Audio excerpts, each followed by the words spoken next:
This video is very, very, very important, so I would take notes. I'm going to try to make it really, really simple, but it's a very important concept.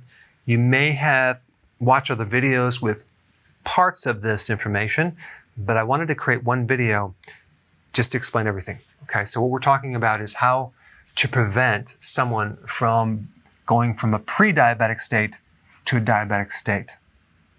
Now, the difference between prediabetes and diabetes has to do with your blood sugars. So in prediabetes, your blood sugars are around 100 to 125. Diabetes, it's 126 and greater. We're talking about another test called A1C, which is an average of 3 months of your blood sugars. We're dealing with a 5.7 to a 6.4 with prediabetes, and then once you're diabetic, it becomes 6.5 or greater. So really, when we're talking about diabetes type 2, we're just talking about the elevation of sugar in your blood. A normal blood sugar should be about 80, okay? And what that means is you have about a teaspoon of sugar in all of your blood, okay? So it's not that much. And you don't need to consume a teaspoon of sugar to get that. Your body will make its own sugar out of fat, out of other types of calories, okay? So that's what prediabetes is. That's what diabetes is. Now, what happens is this. An average person consumes about 31 teaspoons of sugar every single day. And I'm talking about the other carbohydrates that can turn into sugar as well. It's not all just teaspoons of sugar. So they're consuming a lot of carbs. Roughly it could be around, 300 grams or even more for the average American. So that's crazy amounts of sugar. Now, look at this. A normal blood sugar is only 1 teaspoon of sugar. Over here, we've got 31 teaspoons. So why is it when someone consumes a lot of sugar, the average American, why isn't the blood sugar just screaming high all over the place? Usually it's normal, at least for a period of time. Well, that is because we have this filter right in the middle of this thing. And it has to do with this machine that keeps the sugar out of the blood. And it's called insulin. So insulin kind of filters out and gets rid of the excess amount of sugar in the blood. And what does it do with it? It hides it. It'll put it in stored sugar called glycogen in the liver and the muscles. It will also put excess in the fat. It will convert some to cholesterol. But the thing that the body doesn't want is high amounts of sugar in the blood. Why? Because that sugar is very, very dangerous to the lining of the arteries. It will start to corrode, and it's called oxidation, or damage the inside of the arteries. And then comes the plaquing and the calcium and that whole thing. So your body really considers excess sugar very, very dangerous.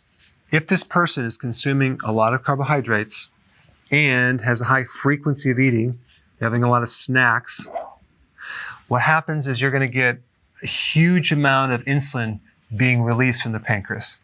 And that insulin is working really, really hard to keep the sugar down. But here's the other thing. High levels of insulin is also very toxic to the body as well. So your body doesn't like high amounts of sugar or high amounts of insulin. So what does it do? It starts to reduce the insulin by creating a resistance. Okay, it's called insulin resistance. So the cells start blocking insulin like crazy. The problem is the body still has to keep this under control. So it starts to turn up the dial and produce more and more insulin to penetrate through this resistance to keep the sugar at a normal level. And this whole game continues for a period of 10 to 15 years. So you may have insulin resistance for 10 to 15 years until all of a sudden this pancreas says, you know what? It's been compensating, it's been working hard to kind of counter this problem to help you, but now it's exhausted. So the pancreas can no longer pump out that much insulin. So this starts going down and down. Now we don't have as much insulin. Well, guess what's going to happen? If you keep consuming this amount of carb at this frequency, the sugar is going to start to go up. Why? Because our insulin is going down, so the sugar is going to start going up.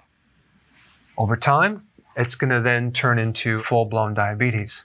Now, understanding this problem is so important if you are a pre-diabetic or even you have insulin resistance, because it's so easy to solve with just a little bit of effort. You can avoid this whole thing. And it really has to do with cutting out the carbs and going on intermittent fasting. Now, the other thing that I want to tell you is very, very interesting. The doctors are focused on the blood sugars only. They're not measuring your fasting insulin level. They're not measuring if you have insulin resistance. The test that you would do to determine that would be HOMA IR, okay? But that's never done. So this area is kind of hidden. This is the area that you see. This happens later in life. This happens way before. 90% of people that are pre-diabetics don't even know they're pre-diabetics. They just wake up one day and they're a diabetic. Now, I would say probably 99% of the people don't know they have insulin resistance. Now, I'm going to tell you right now the symptoms to determine if you have insulin resistance, even without taking this test, okay? All you have to do right now is just look down and see if you see your belly. If you see your belly and you can't see your feet, then we know you have insulin resistance. Here are some other symptoms. Frequent urination, even at night. Are you getting up through the night and urinating? This is what you have. If you were just to change your diet, you would notice this symptom improving within a few days. Brain fog, memory problems, because your brain is dependent on this glucose. And when you have resistance, guess what? You starve the neurons with its fuel and you start becoming forgetful. It's the start of dementia.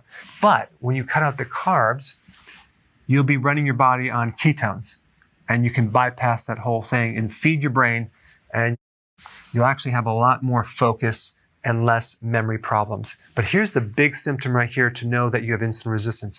You cannot go a long period of time without getting hungry. You need a snack between meals. You need a snack at night. This is probably the big one. Craving for carbs is a big one, or chips or some type of cracker, especially at night, is a big symptom. Tired after eating. You want to take a nap after your lunchtime. We know you have insulin resistance. Tingling in the feet or burning in the feet or any type of sensation in the hands or the feet is right in this area right here. It could be this area too. That means that your blood sugars are destroying the vascular system, the capillaries to the nerves in your feet. That's called peripheral neuropathy. Very, very, very, very simple to fix. All you do is you get off the high carb diet, stop eating so frequent. I put some links down below of how to do this. And just so you know, sugar is very oxidating and it creates a lot of inflammation. And the inflammation actually even makes this worse. It actually can push you from here to here, just having the inflammation. Also, omega-6 fatty acids, like in all the different oils, soy oil, corn oil, cottonseed, canola oil, those are very highly inflammatory. That can also push you over the edge, as well as MSG, like monosodium glutamate. It's in a lot of fast food restaurants. Anyway, I gave you a lot of information. I hope you now have a deeper understanding of really how simple this concept is. Thanks for watching.